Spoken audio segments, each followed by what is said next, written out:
Nos últimos anos, algo vem acontecendo nos bastidores da ciência que poucos estão percebendo. Pesquisas sérias, conduzidas por universidades respeitadas, estão começando a tocar em temas que, até pouco tempo atrás, eram vistos como tabu. Consciência fora do corpo, reencarnação, energia espiritual, assuntos que antes eram considerados místicos, agora estão sendo estudados com rigor científico. E o mais surpreendente é que muitas dessas descobertas parecem confirmar o que Allan Kardec escreveu há mais de 160 anos. Será que a ciência está finalmente se aproximando das leis espirituais? O que está sendo descoberto nos laboratórios que deixa até os cientistas em silêncio? Hoje, você vai entender como o espiritismo e ciência estão se encontrando, ponto a ponto, e por que essa união pode mudar tudo o que pensamos sobre vida, morte e consciência. O espiritismo sempre defendeu o diálogo com a ciência. Desde o início, Allan Kardec deixou claro que o espiritismo não é uma fé cega. Ele escreveu: se a ciência provar que estamos errados em um ponto, abandonemos esse ponto e sigamos com ela. Ou seja, a verdade é o objetivo comum e não há contradição entre fé e razão. Enquanto muitas religiões construíram muros, Kardec construiu pontes. Ele via a espiritualidade como um campo de observação, não de crença, e previu que um dia a própria ciência confirmaria as leis que regem o espírito. Esse tempo está começando a chegar. A física, a medicina e a psicologia moderna começam a reconhecer o que antes parecia impossível. A consciência pode existir além do cérebro e o pensamento tem poder sobre a matéria. O que era apenas filosofia espiritual no século XIX, hoje se transforma em hipótese científica. Consciência além do cérebro, o que a ciência está descobrindo. Durante séculos, acreditou-se que a mente era apenas o produto do cérebro. Mas estudos recentes estão desmontando essa visão. Pesquisadores como Sam Parnia, da Universidade de Nova York, analisaram centenas de experiências de quase morte, EQMs. Pessoas em parada cardíaca, sem atividade cerebral, relataram percepções lúcidas, descreveram o ambiente, os médicos, até conversas ocorridas enquanto estavam clinicamente mortas. Esses relatos se repetem em culturas e idades diferentes e não podem ser explicados apenas como alucinações químicas. Muitos voltam transformados, mais compassivos, menos materialistas, mais conscientes do propósito da vida. Tudo isso é exatamente o que o Espiritismo ensina: a vida continua além do corpo. Pesquisadores como Pim Van Lommel e Bruce Grayson confirmam que há algo que sobrevive à morte física: a consciência. Ela não parece estar confinada ao cérebro. E os estudos de Ian Stevenson e Jim Tucker, da Universidade da Virgínia, reforçam isso.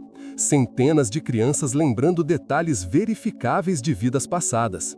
Não é prova definitiva, mas é evidência consistente de que a mente e a identidade sobrevivem à morte. Kardec já dizia: a alma conserva sua individualidade após a morte. O que a ciência começa a descobrir agora, o Espiritismo ensina desde 1857. Energia, vibração e campo espiritual, o ponto onde ciência e espiritismo se encontram. A física moderna revelou que tudo no universo é vibração e energia. E o Espiritismo já falava disso como o fluido cósmico universal, a substância primitiva que dá origem a toda a matéria e que o pensamento pode modificar. Kardec explica: o pensamento é o atributo essencial do espírito. É por meio dele que o ser exerce sua ação sobre a matéria. Hoje, a física quântica fala em campos unificados, entrelaçamento quântico, energia sutil, conceitos que ecoam o que os espíritos ensinaram sobre a interconexão da vida. Pesquisas do HeartMath Institute mostram que o coração humano emite um campo eletromagnético que muda conforme as emoções. Gratidão, amor e serenidade produzem harmonia. Raiva e medo geram desordem. Isso é vibração, mensurável, real e profundamente ligada ao estado espiritual. No plano moral, isso explica por que nossas intenções e pensamentos moldam o ambiente ao redor. A oração, o passe, a reunião mediúnica, tudo isso funciona através dessa energia sutil. O pensamento é força viva e cada um de nós é um emissor constante. A ciência começa a vislumbrar o que o espiritismo já afirmava: o universo é interligado por um campo invisível de energia e consciência. O futuro, quando fé e ciência caminharem juntas.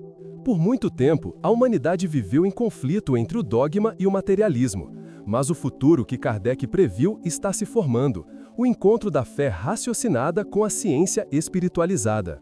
Em A Gênese, ele escreveu: a ciência e a religião são duas alavancas da inteligência humana. Uma revela as leis do mundo material e a outra as do mundo moral. A ciência já começa a estudar o espírito com respeito, e a espiritualidade madura começa a buscar provas, lógica, método. Quando esses dois caminhos se unem, nasce o verdadeiro progresso. O mundo de regeneração, tantas vezes citado nas obras espíritas, será justamente esse tempo em que fé e ciência caminharão lado a lado. Hospitais e templos deixarão de se opor, ambos cuidarão do corpo e da alma.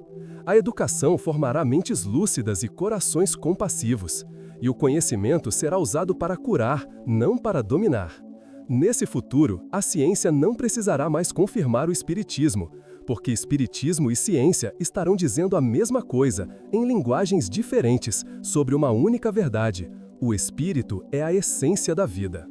Talvez por isso tantos cientistas, diante dessas descobertas, prefiram o silêncio, porque admitir que a consciência sobrevive à morte é admitir que há algo além da matéria, e esse algo é o espírito, a centelha divina que nos conecta a Deus. A ciência ainda engatinha nesse caminho, mas quanto mais ela avança, mais se aproxima das leis espirituais. E quanto mais o espiritismo evolui, mais se mostra racional, coerente e universal. No fim, não há conflito entre fé e razão. Há apenas diferentes formas de enxergar a mesma verdade. E essa verdade é libertadora. A vida continua, o espírito é imortal e o amor é a força mais poderosa do universo.